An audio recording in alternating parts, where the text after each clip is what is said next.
Good morning आणि नमस्कार family. Shri Swami Samarth. कसे आहात? मजेत ना? तर मी रीमा माझ्या या यूट्यूब चॅनलवर तुमचं खूप खूप मनापासून स्वागत करते.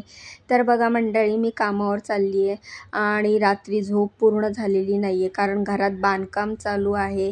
त्यामुळे माझ्या घरातलं बाहेरचं कामं, साफसफाई ह्याच्यामुळे ना झोपच पूर्ण होत नाही आहे. सकाळी आली आहे 6:30 वाजता कामावर. आज कामावर पण उशिरा आली आहे. ID कार्ड जमा करून लिफ्टमध्ये एंट्री करणारे आणि तुम्हाला तर माहिती मी जेवण बनवायचं काम करते आणि कामावर मी तुम्हाला दाखवणार आहे आज कुठली रेसिपी बनवणार आहे. तर माझा व्हिडिओ शेवटपर्यंत बघा. मला असाच खूप खूप सपोर्ट करा. माझ्या व्हिडिओना लाईक करा, चॅनलला सबस्क्राईब करा. मला तुमच्या सपोर्टची खूप गरज आहे. तर अशा प्रकारे लिफ्टमधनं आली मी माझ्या पहिल्या घरी. तर चला माझ्याबरोबर आणि बघा मी पहिल्या घरी काय बनवते. तर चला मग आता सुरुवात करूया. तर ह्या घरात एंट्री केल्या मी लंचसाठी बनवली ही फ्लावरची भाजी. तर मस्तपैकी फ्लावरची भाजी बनवलेली आहे, सुक्की परतून लंचसाठी सरांना टिफिनमध्ये देण्यासाठी. तर इथे दोघंच जणं राहतात, नवरा बायको. तर त्यातील सरांचा टिफिन असतो आणि मॅडमचा जवळपास वर्क फ्रॉम होम असतो. आठवड्यातनं एकदा किंवा दोनदाच मॅडम ऑफिसला जातात, त्यामुळे मॅडमचा टिफिन मला कधीतरीच भरावा लागतो. पण सरांचा टिफिन मला डेली पॅक करावा लागतो आणि सर 7:15 ते 7:30च्या दरम्यान ऑफिसला निघतात. फ्लावरची भाजी बनवल्यानंतर ही मी बीटरूटची रोटी बनवलेली आहे. ही मल्टीग्रेन आट्याची बीटरूटची रोटी बनवली आहे प्रोटीन पावडर टाकून. मागच्या व्हिडिओत मी तुम्हाला सांगितलं ना, सर प्रोटीन पावडर घेत नाही, त्यामुळे मॅडमनी मला चपातीमध्ये टाकायला सांगितली. म्हणजे ह्या चपातीत बीटरूट पण आहे, प्रोटीन पावडर पण आहे. नाश्त्यामध्ये पोहे बनवलेत, मस्त आपल्या महाराष्ट्रीयन स्टाईलचे पोहे बनवलेले आहेत. कांदा, बटाटा, शेंगदाणे, मिरची, कढीपत्ता, खूप सारी कोथिंबीर आणि अशा प्रकारे हे आपले महाराष्ट्रीयन स्टाईलचे पोहे तयार आहेत. तर तुम्हाला आवडतात का आपले मराठी पद्धतीचे पोहे? तर पोहे बनवल्यानंतर मी हे 2च सँडविच बनवलेले आहेत, कारण की आज एक पाहुणा येणार आहे नाश्त्यासाठी इकडे. तर त्यांना पोह्यांबरोबर सँडविच खायचे आहेत आणि मी गेल्या वेळेला जे सँडविच बनवलेले त्यांना खूप आवडले, म्हणून मला इकडच्या मॅडमनी सांगितलं की त्यांच्यासाठी असे सँडविच बनव जे तू लास्ट टाईम बनवलेले. तर सँडविच बनवल्यानंतर मी सरांचा टिफिन पॅक करायला घेतला. आधी 2 परोठे मॅडमसाठी काढून ठेवले. त्यानंतर सरांच्या टिफिनसाठी मी हे मल्टीग्रेन आट्याची रोटी पॅक करायला घेतली. तर तुम्ही बघू शकता, सगळ्यात आधी एक डबा घेतला आणि त्यामध्ये ही रोटी मी पॅक केली. त्यानंतर दुसरा टिफिन मी पॅक करणार आहे. तर बघा, आज जरासं मरगळलेलीच दिसते मी, कारण ताणच नाही आहे, म्हणजे जीवच नाही आहे बॉडीमध्ये. खूप धावपळ आणि खूप कामाचा प्रेशर आहे. घरातलं, बाहेरचं, मुलांचं सगळंच आवरता मला खूप दणकूत आलेलं आहे. तर बघू शकता तुम्ही, दुसऱ्या टिफिनमध्ये मी जी फ्लावरची भाजी बनवली आहे ती मी पॅक केलेली आहे. आता भाजी आणि चपाती पॅक झाल्याच्या नंतर आता मी नाश्ता पॅक करणार आहे. आणि ह्या बघू शकता तुम्ही, हे पोहे पण मी ह्या डब्यामध्ये पॅक केलेले आहेत. आणि मॅडम पण आज किचनमध्ये आहेत. आज मॅडम पण लवकर उठल्या आहेत, त्यामुळे त्या पण किचनमध्ये आहेत. तर अशा प्रकारे सरांचा टिफिन पॅक झाल्याच्या नंतर मी तो त्यांच्या बॅगमध्ये भरेल. आणि त्याआधी मला त्यांच्या टिफिनमध्ये फ्रूट द्यायचं होतं. तर हा बनाना आहे. मी एक बनानाचं साल काढलं आणि त्याचे गोल असे स्लाईस केले आणि फ्रूट सॅलेडमध्ये त्यांना मी केळं दिलं, बनाना दिला. आणि अशा प्रकारे हे 4ही टिफिन पॅक झाले. एका टिफिनमध्ये चपाती, मग भाजी, मग नाश्ता आणि फ्रूट. अशा प्रकारे 4ही टिफिन मी पॅक केल्याच्या नंतर बॅगमध्ये भरले. सरांचा टिफिन पॅक झाल्याच्या नंतर बाकीचं सगळं आवरते आणि टिफिन दिल्याच्यानंतर सर ऑफिसला जातात आणि मग मी बाकीचं आवरायला घेते. तर अशा प्रकारे माझं इकडचं सगळं आवरून झालं आहे आणि मी आता चालली आहे दुसऱ्या कामावर. तर मी ज्या घरी दुसऱ्या कामावर जाणार आहे त्या घरामध्ये 3 मेंबर राहतात आणि त्यातील एकाच मॅडमचा मला टिफिन पॅक करायचा असतो, ज्या 8:15ला घराबाहेर पडतात. तर मला 8:15पर्यंत त्यांचा नाश्ता आणि दुपारचं लंच हे टिफिनमध्ये पॅक करावं लागतं. तर ते पहिल्या घरातनं निघाले, लिफ्टचं बटन दाबलं आणि लिफ्टमधनं मी आता चालली आहे दुसऱ्या घरी. तर बघूया आता इकडे मला टिफिनमध्ये काय बनवायचं आहे आणि ब्रेकफास्ट आणि लंच काय असणार आहे.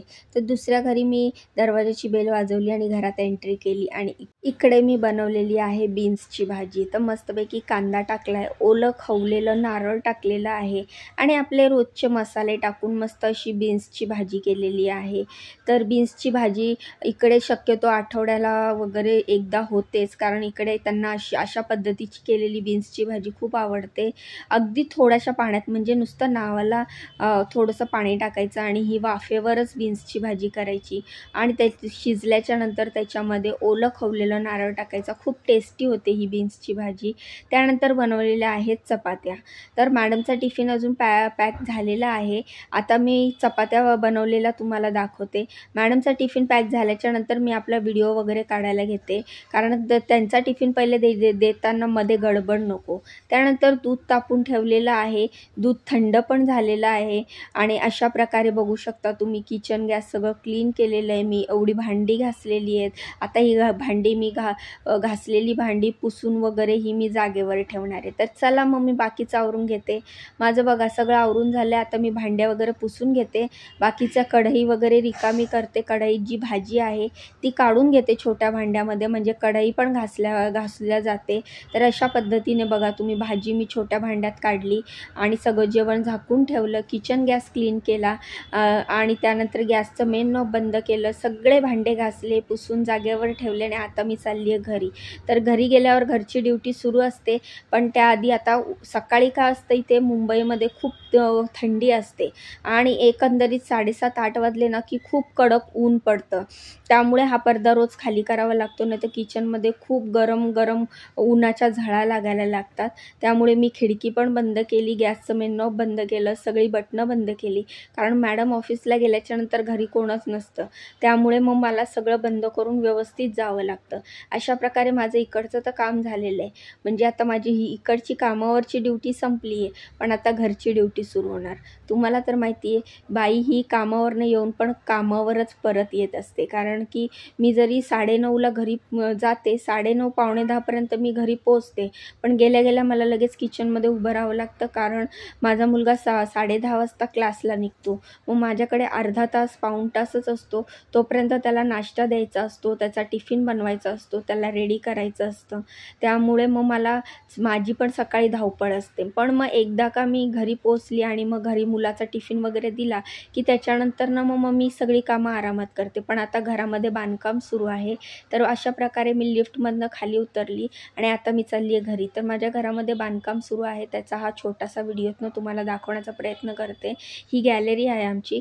गॅलरीमध्ये मी टॉयलेट बनवायला घेतलेलं आहे, कारण तुम्हाला मी माझ्या मागच्या व्हिडिओत सांगितलेलं माझ्या मिस्टरांना गुडघ्याचा त्रास सांगितला. डॉक्टरांनी गुडघे बदलायला सांगितलेले आहेत, पण आम्ही सध्या ते थांबवलेलं आहे, कारण गुडघे बदलायचं म्हटलं तर खूप मोठा ऑपरेशन आहे आणि मलासुद्धा भीती वाटते आणि मिस्टरांना पण भीती वाटते.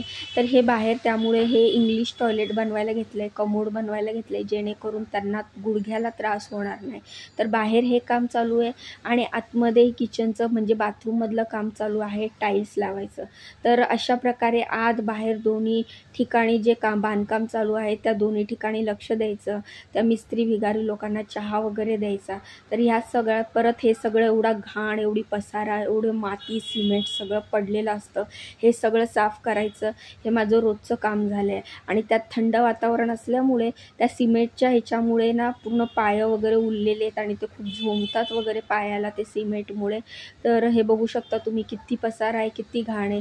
रोज हे मिस्त्री लोक गेल्यावर रोज मला सगळं झाडावं लागतं, पुसावं लागतं आणि पुन्हा सकाळी कामावर यायचं. कामावरनं घरी जाईपर्यंत हे पुन्हा सगळं घाण पसारा झालेला असतं. तर आता हे 2-4 दिवस तरी असं बांधकाम चालूच असणार आहे. तर असा होता हा आजचा छोटासा व्हिडिओ. कसा वाटला मला कमेंट करून सांगा. माझ्या रोजचे डेली रुटीन बघण्यासाठी आत्ताच चॅनलला सबस्क्राईब करा.